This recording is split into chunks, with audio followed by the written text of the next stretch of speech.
بسم اللہ الرحمن الرحیم۔ مئی کی جلستی دوپہر سورج جیسے آسمان سے آگ برسا رہا تھا، ہوائیں جیسے دم توڑ چکی تھی اور ہر طرف ہر چیز گرم بٹی کی طرح دہک رہی تھی۔ ٹرین کے طویل سفر نے جنید کے وجود کو نچوڑ کر رکھ دیا تھا، جیسے پسینے میں شرابور بال گرد سے اٹے اور کپڑے مٹی میں اڑ چکے تھے۔ جیسے ہی ٹرین حیدرآباد اسٹیشن پر رکی، جنید نے گہری سانس لی، شکر ادا کیا اور جلدی سے نیچے اترا۔ یہ اس کی زندگی کا پہلا تنہا، طویل اور امیدوں سے بھرپور سفر تھا۔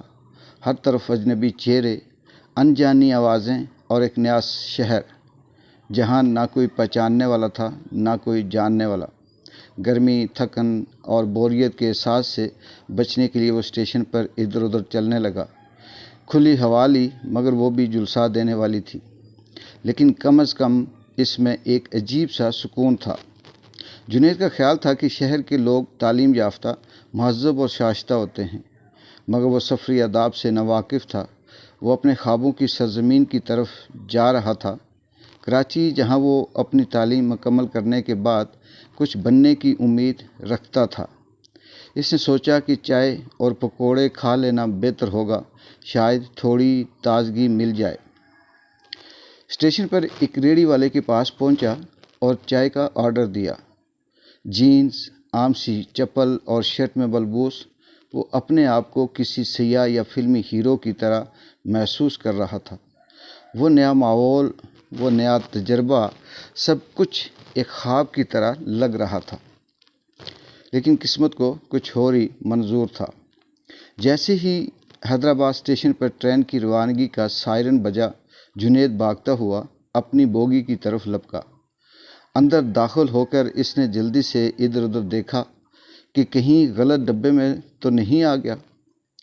الجھن میں باہر نکلا، ڈبہ نمبر چیک کیا اور تسلی ہونے کے بعد واپس داخل ہوا، لیکن اچانک اس کی سانسیں رکنے لگی، دل کی دھڑکن بے ترتیب ہو گئی اور آنکھوں کے آگے اندھیرا سا چھا گیا۔ اس کا بیگ، وہ بیگ جس میں اس کی سب دنیا بسی تھی، غائب تھا۔ ایک لمحے کے لیے تو وہ کچھ سمجھ ہی نہ سکا۔ گھبراہٹ میں اس نے ارد گرد بیٹھے مسافروں سے پوچھا، لیکن کسی کو کچھ پتہ نہ تھا۔ ایک شخص بیزاری میں بولا، یہ حیدرآباد ہے بھائی، کوئی لے گیا ہوگا، ڈھونڈ لو یا جا کر FIR کٹوا لو۔ FIR؟ کہاں؟ کیسے؟ وہ تو اس جگہ کو جانتا تک نہیں تھا۔ جنید کے ذہن میں جکھڑ چلنے لگے۔ اس کا پہلا سفر، پہلی آزمائش، اور وہ تنہا، بے یار و مددگار کھڑا تھا۔ اس کے بیگ میں اس کے کپڑے، کتابیں، ضروری کاغذات اور سب سے اہم وہ پیسے تھے جو اس نے گھر والوں اور دوستوں سے مانگ کر جمع کیے تھے تاکہ کراچی میں تعلیم حاصل کر سکے۔ اب تو اس کے پاس جسم پر پہننے کے لیے کپڑوں کے علاوہ کچھ بھی نہیں تھا۔ اب کیا کرے؟ کہاں جائے؟ کراچی پہنچ کر کیا کرے گا؟ پریشانی میں وہ اسٹیشن پر ادھر ادھر دیکھ رہا تھا کہ اچانک اعلان ہوا، ٹرین نمبر فلاں کا ڈبہ نمبر فلاں تبدیل ہوگا، مسافر نئی بوگی میں تشریف لے جائیں۔ ایک اور مصیبت، وہی بوگی جس میں جنید سفر کر رہا تھا، وہ بدل دی گئی تھی۔ اب اس کا نہ صرف سب کچھ لٹ چکا تھا، بلکہ اسے نئی بوگی میں جگہ بھی تلاش کرنی تھی۔ تھکے ہارے، شکستہ دل اور نڈال جسم کے ساتھ وہ نئی بوگی میں جا کر بیٹھ گیا۔ ذہن سوالوں کی آندھی میں الجھ گیا۔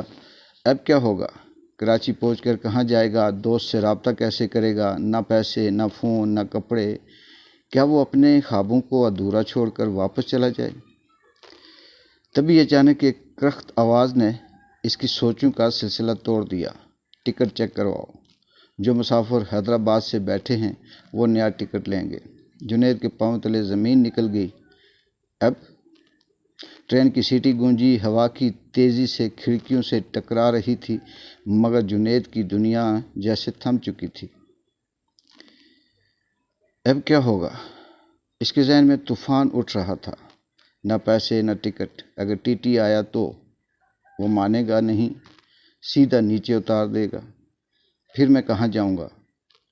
وہ بھی ٹی کو دیکھتا، کبھی گھبراہٹ میں نظریں چرا لیتا، پسینے سے بھیگے ہاتھوں کو بار بار پونچھتا، مگر بے چینی بڑھتی جا رہی تھی۔